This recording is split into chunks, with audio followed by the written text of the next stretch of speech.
Hello, Mavis. Welcome to California. Since you're not traveling so much these days, I figured I'd give you a little tour of our garden. And I just always remember the tour that Uncle Ken gave me of his garden so long ago, and how lovely it was. We're really proud of our present garden. So I thought I'd ask Greer to walk you around and name some of the plants for us. Good morning, Mavis. Welcome to Southern California. It's Good Friday. It's a little bit overcast here. We actually live about 25 miles from the ocean, but we still get the fog in the morning, certain times of the year. It's generally a little bit warmer out here, but our garden's a little rough from the winter, but we're going to take a walk around the house and look at what's going on. Pause it. So as you can see, we got lots of different plants. This is all bougainvillea up here that creates our fence between us and the neighbors. Not that we dislike our neighbors, we actually love them. But yeah, that thing gets in full bloom and it's very crazy. And you can see a couple of our old orange trees up here.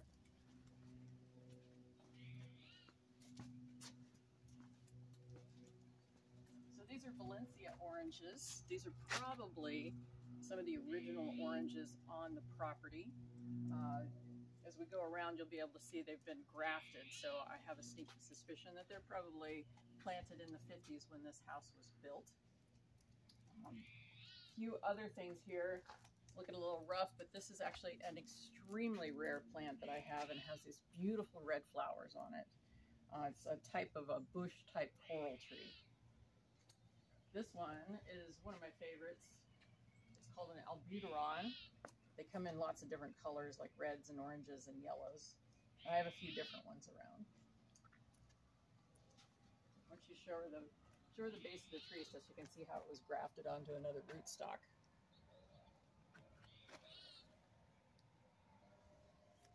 And then show her up into the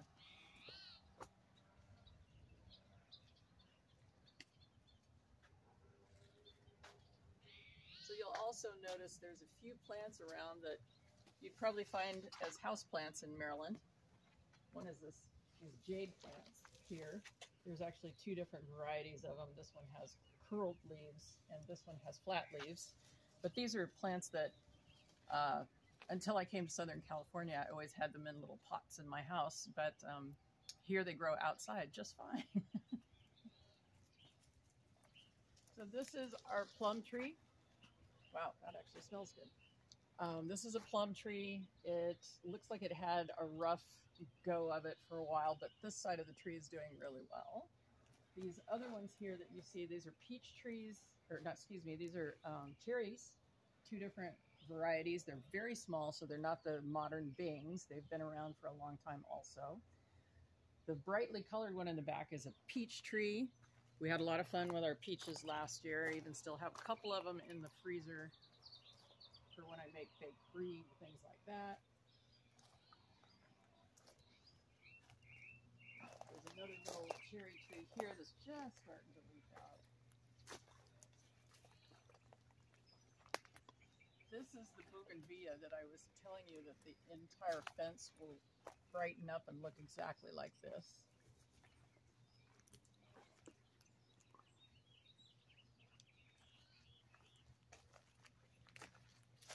These crazy posts that you'll see lining a lot of our property, the previous owner actually died when he was 89, but apparently he put all these in so he had stuff to hold on to as he walked around the property.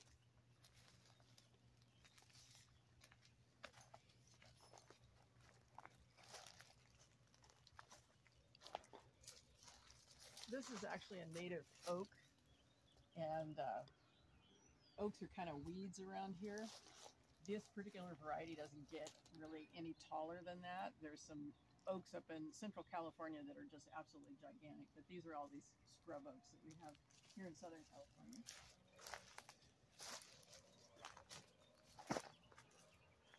See, we've got some mountains off in the background. None of these are particularly tall. I think the tallest one around here is maybe a couple thousand feet, maybe 3 at the most. You get out behind here and we've got Palomar Mountain, which goes up to around, what, 5,000 feet? 5,000 feet and has the famous Palomar Observatory. Yes, which I actually went to when I was a little kid, and Bill took me back there a few years ago. Oh, it's going to be difficult with all this weirdness. The flowers in the foreground there are a type of hyssop, which is a native to California.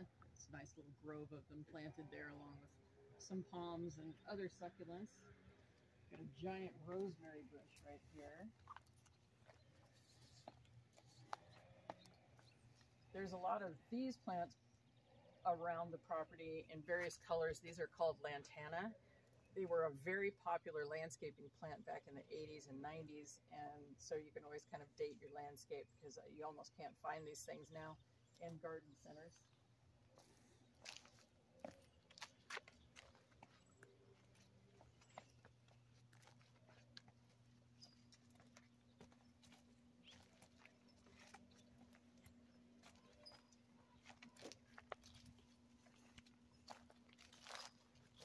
These bushes, there's quite a few of these around the property too, and they're all salvias or types of sage. They have big purple sprays of flowers on them, quite pretty. Here's one of our new avocado trees. So Juan just planted a couple of more trees for us because Bill felt that his avocados were lonely and he needed more avocados. But you can see there's just starting to flower, so hopefully we'll get avocados this year. Once you pause it, move it away from the Actually.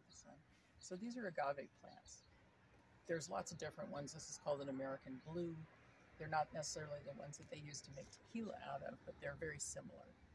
But you can see they get absolutely ginormous, and they'll make little pups at the bottom, and that's how they just keep proliferating. You can literally whack these things off, go stick them in the ground somewhere, and they'll keep going. And every so often, what, 10 years or so, they'll flower and a giant stalk will come up? No, they'll probably flower more often than that. You're thinking of some of the century plants and stuff that are types of agaves. Okay.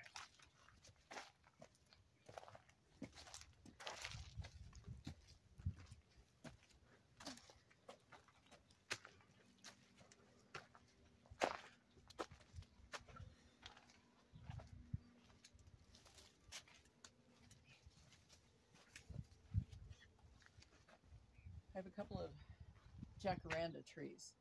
These things you can actually, you can Google them, but the streets of Johannesburg, South Africa are lined with these things, and certain communities in California are too. And they're absolutely gorgeous. They get these giant purple flowers on them, and they're just so incredibly stunning, but they are sort of a weedy, spindly tree type thing until they get really big. But they're, like I said, quite gorgeous.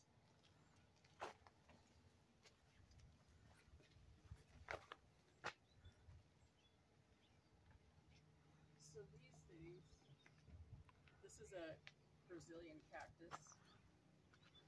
And then this one on this side, which is just getting ready to leaf out and flower, is a Madagascar palm, which is a funny little plant that, again, I had in a pot about this big for a really long time. Never got any bigger, but apparently they get huge. But they have gorgeous sprays of white flowers on them. I think we might have to whack the cactus back a little bit because it's definitely encroaching. All the rain we've had over the last couple of years has really made these things grow. This is a leucopilum that I actually planted when we first moved in. And you can see the flowers are really gorgeous on these things. They're a type of Protea Australian plant, but they grow really well here in Southern California, very drought tolerant. But I love them. I think they're beautiful. Again, our orange grove. People think it's romantic to have a grove, but you have no idea what thousands of oranges it takes to manage around here. They do take a lot of water, but they have been delicious, and we have really enjoyed them. We actually just identified a group that will come and glean them and then hand them out to food banks and senior centers and things like that. So probably in the future we will be doing that because these are more oranges than normal humans can handle. Well, and this house was built in 1952 and was one of the original houses around. You see that we have neighbors now, but this all used to be one property, and there were just hundreds, if not thousands, of orange trees just like these. Yeah, so these are, a lot of them are probably some of the original few that were left, although I think there's a few varieties that are newer ones in here. But again, you can see the giant bases, and some of them have been grafted onto other things. This is a chicken coop down here that I've converted into a small garden. So I've got some tomato plants going in the ground in there. A couple in pots from last year that have overwintered. I'm just going to see what they do. But yeah, the tomato plants are going like gangbusters down there. Yay.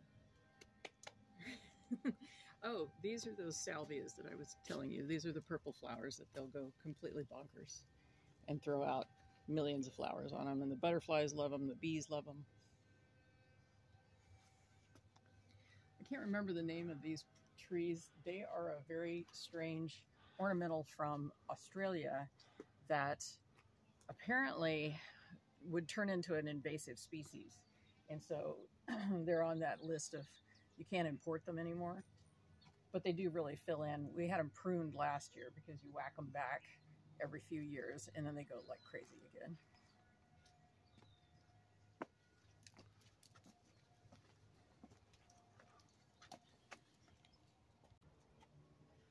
So believe it or not, this is a poinsettia plant.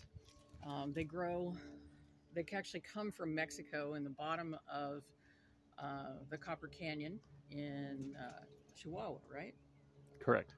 So Bill and I were lucky enough to have gone down there and seen where they first collected poinsettias and brought them back.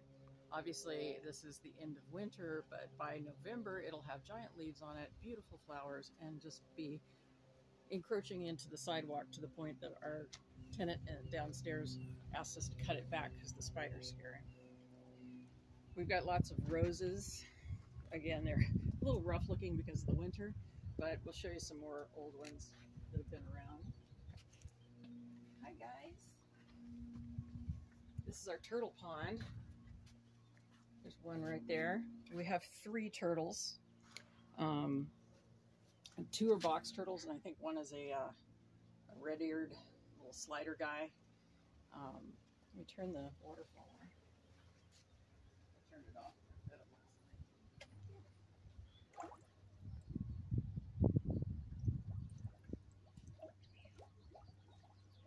We turn off the pump when we feed them so that we don't end up with all the food going into the filter. Gives them a little time to have some munchies. But yeah, they're funny. We love them. Got a few bush cucumbers going. Something is eating the lower leaves, though. Let's figure that out. This is a type of bird of paradise. If you come around this way, you'll actually see one of the flowers on it. They are black and white. They're not the orange ones that you normally see, and these get really huge. There's a couple of flowers up there.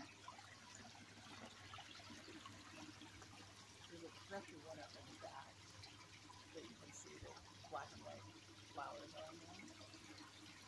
See, dog, stop. Look at those for problems. So we've got a lot of old roses. This yellow one is an old rose. It's really pretty. This one is one of my favorites. You can see, come around this way, how big the stalk is on it. It's got gigantic, like, hot pink flowers on it. Juan told me that the property had a lot of roses on it originally, and the last wife that was here didn't like the roses, so she had him take a bunch of them out. But he said there's a few of them still here. He goes, I don't know why your roses grow better here than anywhere else. He goes, I have 80 clients that want roses that look like yours. Well, I think I found out why. This whole area used to be a hog farm.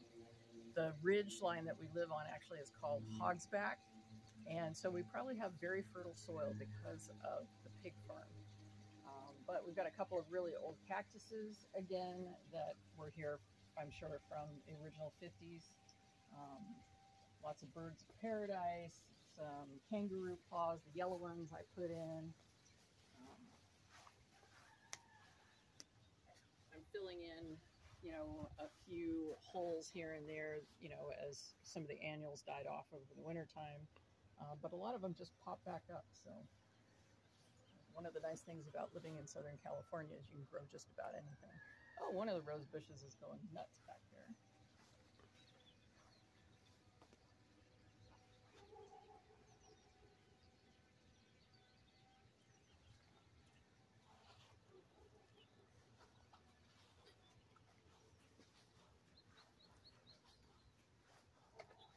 I need to fill up all my little bird feeders. The wind and storms have wreaked havoc there, but we need to fill those guys up. I've got a variety of what's called a nutmeg mannequin, which are these funny little finches that are actually from the pet trade, but we've got flocks of them around here, and they're just the cutest little things on the planet, and it's so fun to watch them in the feeders. And we did have a dove actually laid an egg in the bottom of the feeder a few weeks ago. So, oh, there's the egg there. It fell out of the feeder. This is Matilda, by the way. I don't know if you got to meet the dog or not, but this is Matilda and her very shiny champagne coat. Here's some of our regular birds of paradise starting to bloom. Talk about the owl house. Oh, and we have an owl house. So the county was giving these away a few years ago, encouraging people to put in the owl houses for rodent deterrence. We have a lot of native rats and various rodents that cause all kinds of problems. So we have a resident barn owl that comes to visit us, and he's not nesting in there, but he'll come and sit on the perch, or, we'll see him flying around in the evening. Very cool.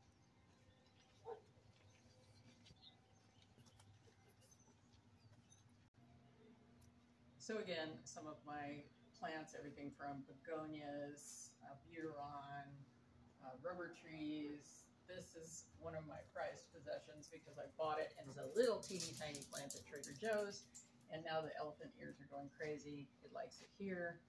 This is a very cool plant. I love these things. It needs actually a little bit more sun, but this is what the flower looks like on it. And they're just gorgeous. This one is a rare double flowered one. Most of them you only see the single flowers, but they're really gorgeous. Absolutely love them. This is an Australian dendrobium. This is a native to Australia orchid. They grow up in the trees. And so this one has started putting off little keikis. I'm actually going to pick those off. This is a keiki, which means baby in Hawaiian. And so you can see it's got little roots on it. So I can pick those things off when the roots get a little bit longer and tie them up into some of the trees. And so I'm going to put some around on the property. Stand in some water. But he's one of these things, but doesn't have the double flower. So yeah, that's about it. That's our tour of our garden area. Some of it's more gardeny than others, but yeah, we love it. And thanks for joining.